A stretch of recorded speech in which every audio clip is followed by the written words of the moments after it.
What up, video creeps? It's me, Mikey P. That's my 90s pop boy band name. I've come from the past in order to go over the top fucking I've come from the past when the pop artists and the fucking and the boy bands were they did it.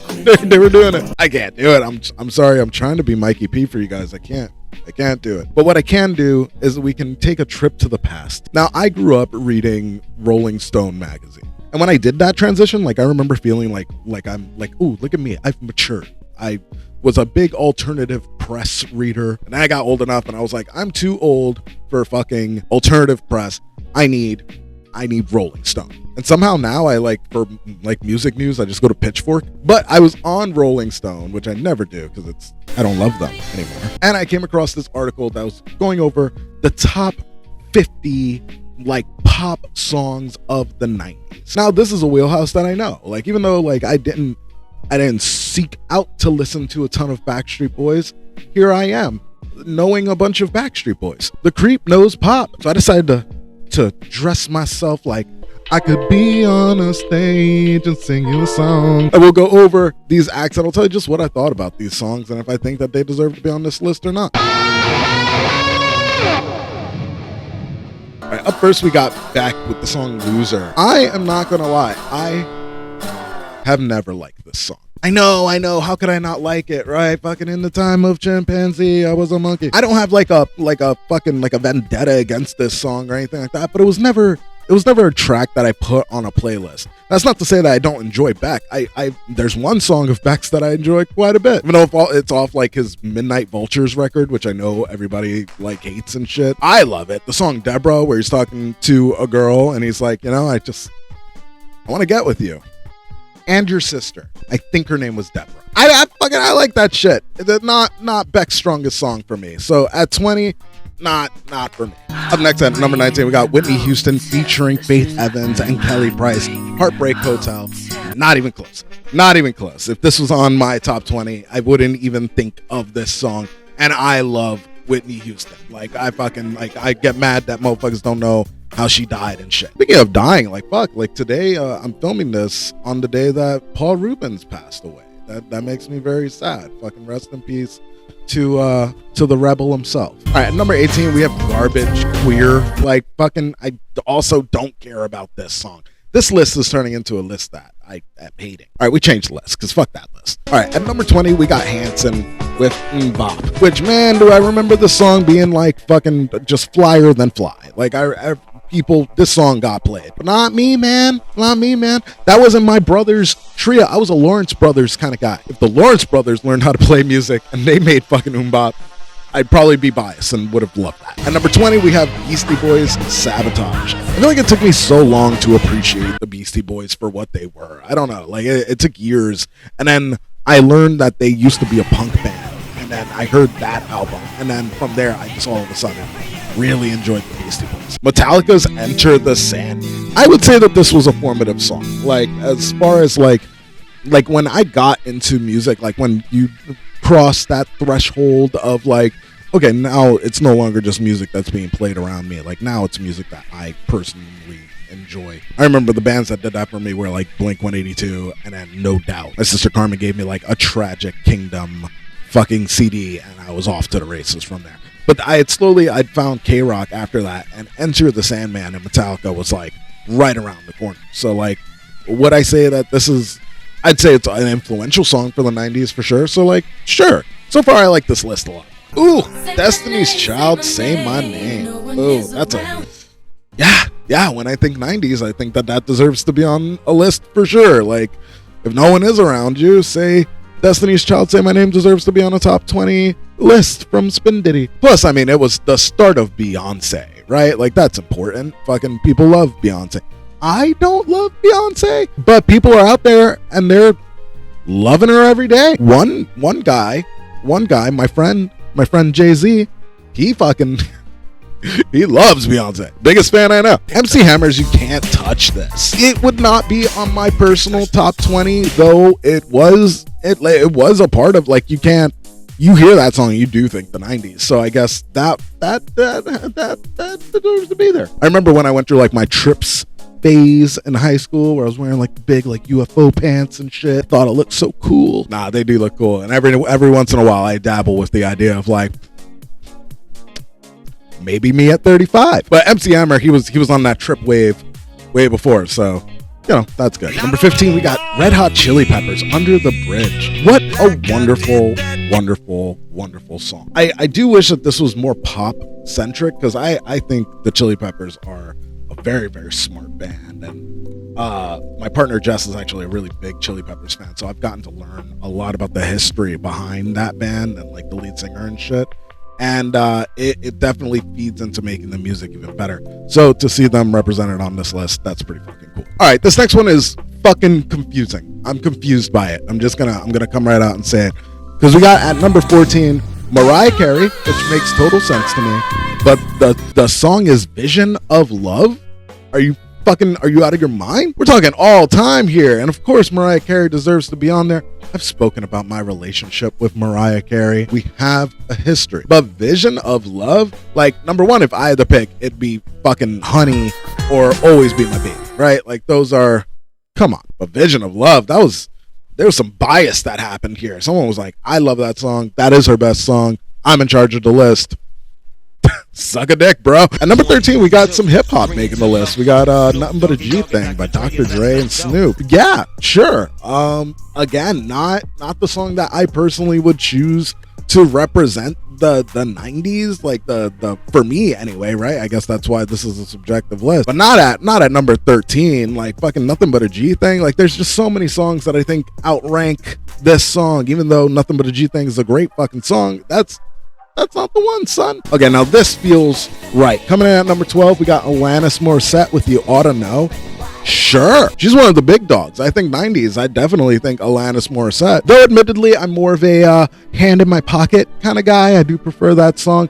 You Oughta Know is great too. It's all right. Number 12, I totally agree with. Cool. Okay, at 11, we got Pearl Jam.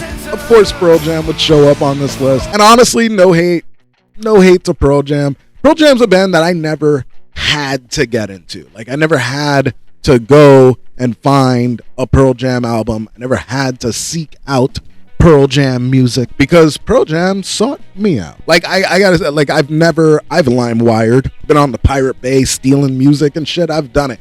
Come at me, cops. But I've never once typed in Pearl Jam and was like, I'm gonna fucking get those songs in my life. Yet, why do I know like 20 fucking Pearl Jam songs? Why have they done this? Ooh, another person who just died. We got fucking Sinead O'Connor. Nothing Compares to You. Yeah, definitely. I think that I'm not even like being sweet on her because she's fucking not breathing anymore. Like, I think Nothing Compares to You definitely deserves to be on a top 20 like 90s quintessential songs, and I think that it would even break in the 20 songs. So rest in peace to Sinead O'Connor, and you know, way to go, I guess. Ooh, this list it's tightening up. At number 9, we got REM with Losing My Religion. Yes, absolutely. Love REM just in general, though I cannot say that I've ever committed to an REM record. Like, I've never decided to sit down and in full listen. If you are a big REM fan out there and you know a great record to start on, drop that in the comments, because I would totally venture down that road. Now we are talking. We got some TLC with Waterfalls. Absolutely, all day. 8 is a little high for me, I will admit, but I love to see the girls represented on this list. And fucking Waterfalls just feels good. It just feels good. You listen to it and you're like, Though their song fucking Unpretty, that's fucking, You can buy your hair if it won't grow. If you say so. That's just a good song. Damn Unpretty. Getting down to the real nitty gritty here. We got Britney Spears coming in at number 7 with Baby One More Time. And of course it is. I can't imagine that at this point it's not going to be just the most cliche songs that you can imagine. And that's how it should be on a list like this. So Britney Spears being Baby One More Time, like, yeah, that fucking makes sense. That said, that feels like a super heavy hitter. So like, if that's placing at 7, I expect everything else on this list to be like higher fucking echelon of 90s music. It's funny, I just had to listen to Baby One More Time because I got into a very spirited argument with my partner about what was the better single, Baby One More Time or Genie in a Bottle. Now, because I just think Christina Aguilera is the superior talent, I think she has a better voice. I think she's just better in every way, shape, and form. I went in saying like Genie in a Bottle is the superior single, but we listened to it like breakdown by breakdown. Like we used her phone, we used my phone, we played them all the way through. Like, all right, well, let's compare the intro, let's compare the first verse, and afterwards, I can admit that Hit Me Baby One More Time is the superior single of the two, even though I am Camp Christina, that it is just a more memorable, it just hits harder. Like fucking go Britney Spears for number 7. I think she's gonna make it. Okay, and now this is where it gets weird. Now number 6, we got Sir Mix-a-Lot with Baby Got Back. I can see Baby Got Back being at like number 10 or something. Like weird, super weird. But then again, like how many references in TV shows and other songs, and like how many times have you've run into people talking about Baby Got Back, right? So there's so many parodies. Like maybe it deserves to be at number 6. The fuck do I know? I didn't make the list. All right, this list is fucking stupid. Now I grew up in a heavily we fuck with Madonna household. Like as a kid, I grew up listening to Madonna. I love that bitch. And now in my adulthood, I live in a house where we fuck with Madonna too. The shit gonna keep on going. So I'm very surprised to see Madonna's Vogue as the song that made this list. Like, don't get me wrong, I know like Madonna's heavy hitters, like her real fucking is all about the 80s and shit. But in the 90s, she had some pretty dope stuff too. Like Take a Bow. Sure, it's no like fucking Crazy for You or like Burning Up, but like it's certainly better than fucking Vogue in my book. Whitney Houston coming in at number 4 with I Will Always Love You. Of course, that's gonna, yeah, let's not get crazy. Big Whitney stan myself. Love Whitney. I miss her. Fucking, she was good all the way up until the end. I dare you do as much crack rock as that woman did and still sound like an angel. I dare you. When you can do that, you can talk shit. Getting down to the real nitty gritty here, we got Backstreet Boys at number 3 with I Want It That Way. Yeah, for sure. I mean, I can't think of a better, well, maybe Everybody, right? That's always a good one. I'm like blind reacting to these two, and I'm wondering like, when is NSYNC gonna pop up? Because they have not. Okay, coming in at number 2 somehow is U2 with the song One. That's weird, right? Like, don't get me wrong, I know there's a world of people who love U2 and love Bono and like this is great, you know, hey. But really, when we think about you, I mean, that's not even U2's best song.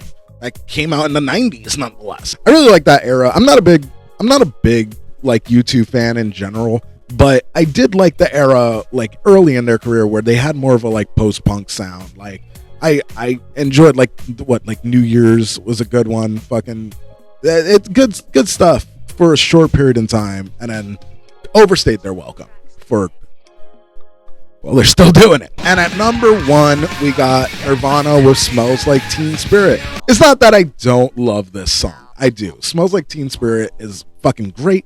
It's angsty, but I think it loses its charm after a long time. We've been listening to this song for too long. I promise, if you don't think that you never need to hear this song again, you're wrong. Life will continue. Like you'll be totally fine if you never hear Smells Like Teen Spirit again. Listen to how do I say it with YouTube not wanting to slap my hand?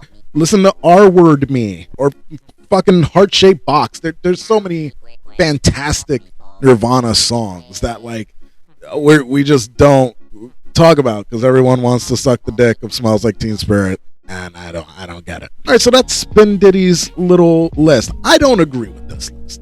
I don't.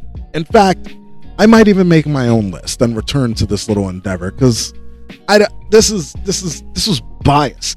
I just read someone's bias because that ain't the 90s, man. That's not what it was about. Those were the top 20 right there. If there was a song that you thought should be represented and wasn't, like it has to for you reach that fucking echelon of like from 20 to number 1, right? Like where's the Third Eye Blind, huh? Where's that Jumper or fucking Semi-Charmed? Like the fucking where is it? Drop that down below. Let me know what songs you thought should be on there, and I'll tell you if I agree or not. In the meantime, I will catch you guys on the next video. Peace.